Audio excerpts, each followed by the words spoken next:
Now, one segment of home audio that audiophiles still have trouble welcoming is the soundbar, or just lifestyle category of products in general. And while some are, let's say, reluctant to admit that they even like the sound of these products, even old school hi-fi brands like Cambridge Audio know that products like the Evo 1, which we're reviewing today, cannot be ignored, even if it means ruffling a little feathers along the way. The Evo 1, which was announced in late August of 2024, is an all-in-one music system that combines the core functions found in Cambridge Audio's music streamers with 14 loudspeakers, each powered by a Class D 50-watt amplifier, giving the Evo 1 a total of 700 watts of power. The drivers are divided into 4 1-inch silk dome tweeters, 4 2 1/4-inch aluminum mid-range drivers, and 6 2 3/4-inch woofers, all of which combine for a reported frequency response of 38 Hz to 20 kHz. Getting back to the heart of the Evo 1, its built-in streamer and roughly 7-inch color screen shows everything from album cover art and metadata to input graphics and even meters. Now, as much as I appreciate the screen, it is the Evo's physical and wireless connections that are the real star. Physical connections like USB, digital audio as an optical input, analog audio input, a moving magnet phono preamp, and an Ethernet port. It also has HDMI with eARC, which allows the Evo to act as a basic soundbar for your TV, though there is no surround processing, nor does it turn stereo signals into faux surround sound. For wireless control, the Evo uses the StreamMagic platform, which is now in its 4th generation. The StreamMagic app gives you access to streaming platforms like Spotify, Tidal Connect, Qobuz, Deezer, Amazon Music, plus the Evo is Roon ready, compatible with Google Cast, and supports Bluetooth 5.1 and AirPlay 2. Inside the app, you also get greater control over the Evo's day-to-day functions, including a multi-band graphic EQ, tone controls, and settings and presets that can be customized for quick recall later. For those who don't want to use their phone, there are a few physical controls beneath the large color screen, as well as a basic remote that is included with your purchase. However, if you want the most comprehensive user experience, the StreamMagic app will give that to you. Because the Evo is an all-in-one piece, you have a lot of flexibility when it comes to placement and setup. Unlike a typical pair of stereo speakers, the entire system is only slightly larger than a traditional amplifier or integrated. We tested the Evo 1 in 3 areas in our home: on our credenza just off to the side of our kitchen, our sideboard along the back wall of our room, and with our 98-inch Sony X90L using the Evo's HDMI connection. Regardless of its placement, the setup was easy. If you're primarily a streaming music listener, the only cable you'll need is the included power cable, which is the epitome of simplicity. As I said earlier, to get the most from the Evo, including getting it set up, you need to download the StreamMagic app, where you'll connect the Evo to your home's network and sign into your favorite music subscriptions, giving you native support from inside the app, which is super nice. Now, Apple Music users still have to rely on AirPlay, and there is no native Apple Music support. But aside from that, just minor omissions, StreamMagic has most of your services covered.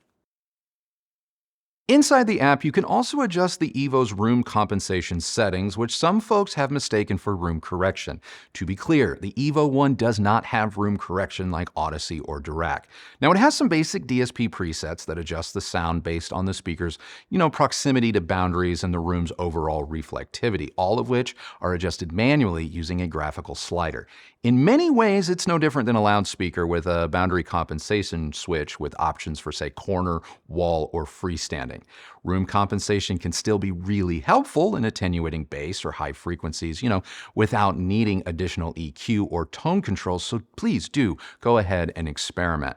Now, speaking of EQ, you have the ability to create your own settings by using the Evo's multi-band graphic EQ, or you can simply use one of the factory presets for things like dialogue, bass, or treble enhancements, which all work, and my measurements of the speaker before and after these adjustments confirm it. In its factory default settings with EQ and room boundary compensation turned off, the Evo's in-room response isn't what I would call neutral.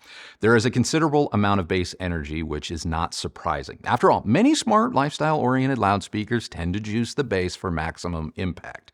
You can bring this down using the speaker's EQ presets or, again, by creating your own, so this is not a really big deal. It's better better to have bass and the ability to tame it than have none and attempt to create it by, overdriving the speaker. The mid-range has a few peaks and dips here and there, with the treble rolling off around 3 kHz and itself having a few peaks and dips of its own. While the graph may not look all that impressive, the Evo is actually a prime example of not judging a book by its cover. The Evo's sound is actually really easy on the ears. It's a very listenable system, no real risk of fatigue, and is fairly agnostic when it comes to musical genres. Tonally, many of the tracks I queued up through Tidal sounded better than I was expecting. There was a surprising amount of body and mid-bass weight that grounded the Evo's overall sound, elevating it from sounding like just another, all-in-one smart speaker. I'm not going to oversell the Evo's capabilities or try and convince you that the Evo can go, toe-to-toe with a pair of separate stereo speakers and a good integrated. It can't do that. But it is more refined and hi-fi sounding than what I believe you get from party speakers like, LG's X-Boom or JBL's line of party boxes. The Evo's bass is firm and articulate, but never boomy, at least not in my experience. The low end has some grunt, but it's not overwhelming, even though its measurements may suggest otherwise. The mid-range was intelligible with just a hint of warmth, thanks to a rise in the low mid-range in bass, which I feel many listeners are going to probably find agreeable, if not a little nostalgic. The treble was a little softer and mostly grain-free, provided I didn't push the volume too high. Maybe not the most airy or extended in absolute terms. Metallic instruments like cymbals and horns, they didn't quite have all of the shimmer or ring I'm used to hearing from higher quality or higher end speakers, but at the same time, the Evo was never fatiguing or shrill up top as a result, which is great if you listen to a wide range of music genres and different sources. For me, the Evo was most impressive when enjoyed passively rather than for sit-down appointment listening. When I treated it more or less like our B&O Balance or A9, the Evo shined, filling our space with sound that was always a welcomed addition without, calling too much attention to itself. Through this lens, I think the Evo makes a very strong case for itself, never mind as a stylish alternative to costlier options like those from Bang & Olufsen. When compared head-to-head, the Evo is sonically superior to the B&O level and, in some cases, can even hang with the Balance, both of which cost way more than the Evo while offering less connectivity and flexibility. However, when I treated the Evo more or less like a traditional hi-fi setup and I listened more intently, it didn't always wow me. For starters, the Evo's tonality is better and richer than I expected, but its sense of scale and dispersion is limited despite having those side-firing drivers. Even at higher volumes, the bulk of the speaker's sound still emanates from straight ahead. The sound grows in a more conical fashion as it approaches the listening position rather than, defying the speaker's physical boundaries, which would have allowed it to disappear from oral view. And this really was the biggest issue for me when using the Evo as my primary speaker, because I was always aware of its physical presence and dimension. Turning things up, this didn't necessarily fix things either. The sound grew in intensity, weight, and impact, but the point of origin was always the Evo itself. Now, some of you may see what I just said as your "I knew it" moment. This isn't necessarily a deal breaker, at least not in my book. I guess it really all comes down to your expectations. I don't see the Evo 1 as a system replacement, but rather as an option for those who love to listen to music but whose space may not allow for a traditional setup. While it didn't defy the laws of sonic physics the way a quality soundbar like the SONOS Arc Ultra can, it still sounded good and gives you more connectivity to enjoy other hi-fi components like a record, CD, or tape player, something a lot of soundbars can't take advantage of. And I know a lot of you lament over your kids' lack of interest in the hi-fi hobby you love, but you never know. The Evo might just be what you need to get them to listen to less music on their phones or computer speakers.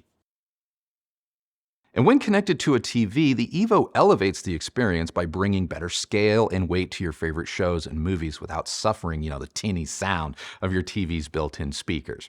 No, the sound is not going to trick you into thinking you have 3, 4, or 5 speakers arranged in a surround sound fashion. but it will keep you more engaged in what you're watching by improving the general scale, impact, not to mention dialogue intelligibility.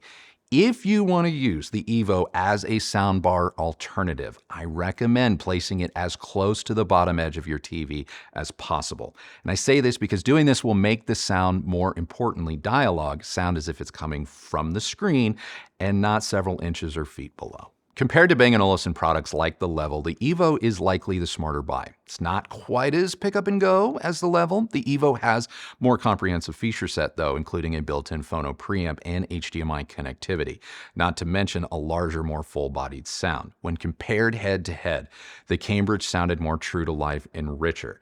Now, I think the Level is an impressive speaker for what it is, especially considering how portable it is. Both products offer their own sense of style, so unless you're already pretty steeped in the B&O lifestyle, for $500 less, the EVO is the speaker with more features and, the more full range sound. Now, when it comes to the B&O balance, the balance gets my pick. While the EVO does offer more features and connectivity, the balance has better sound quality, scale, and a more room-filling soundstage. Even when relying on some boundary reinforcement and reflectivity, the EVO was always easier to locate in space than just about anything. The balance costs quite a bit more than the EVO, so understand that you are paying a premium for its more omnidirectional sound. Nevertheless, if I had to choose between the two, I'm still picking the balance, unless I was looking for a speaker that could pull double duty as a soundbar for my TV. In that case, I'm Team EVO. Now, arguably the most comparable is the elderly NAIM MUSO 2 that we reviewed a lifetime ago. I believe the construction of the NAIM is a little better than the EVO. The NAIM has an aluminum and acrylic frame, whereas the EVO is mostly plastic. While the MUSO lacks a screen, the manual controls are likely to appeal to you if you prefer that more tactile experience. But superficial takes aside, those two products offer very similar user experiences down to a lot of similarities between their individual apps. The Cambridge offers more connectivity in the form of true analog inputs and a built-in moving magnet phono preamp though. It has a greater number of drivers as well as more power than the NAIM, which could make the EVO a better match for larger spaces. Now, I'm not going to comment on which sounds better because it's just been way too long since we've heard the NAIM. Needless to say, these two products appear to be very evenly matched. Now, compared to the SONOS Arc Ultra, I'm afraid I'm going to be Team SONOS. I know they've had a rocky year, but that doesn't take anything away from the Arc Ultra and the sheer value for money it represents. Sonically, the Arc can do everything the EVO can and more, creating an even more expansive and enveloping soundstage for music and movies while maintaining a similar weighty and just hi-fi-like sound. True, the Arc lacks native inputs for things like a record player, but that isn't to say that you can't connect a turntable. You just have to use an adapter or add a component like the Sonos port. Then, of course, you can expand the Arc into a complete system as your space and maybe funds allow, whereas with the EVO, sadly, you're one and done. So while the EVO is a more hi-fi acceptable alternative to a soundbar, it still doesn't beat one of the industry's best yet. Still, as an obtainable, well-designed, small space hi-fi solution, I applaud Cambridge Audio and their EVO 1. It is ready-made for the modern music enthusiast, whether their interest is streaming or physical media. So that is it. That is now my review of Cambridge Audio's all-in-one EVO 1. What did you guys think? You know what to do. If you have any questions, maybe I missed a comparison, sound off in the comments below, because we'll see you Friday on Unplugged, where we find out what Christy thought of it and we answer some of your questions. But until then, the only person who has to like the sound of your system is you. So happy listening, everybody. Thank you so much for watching, and we will see you on the next video. Bye.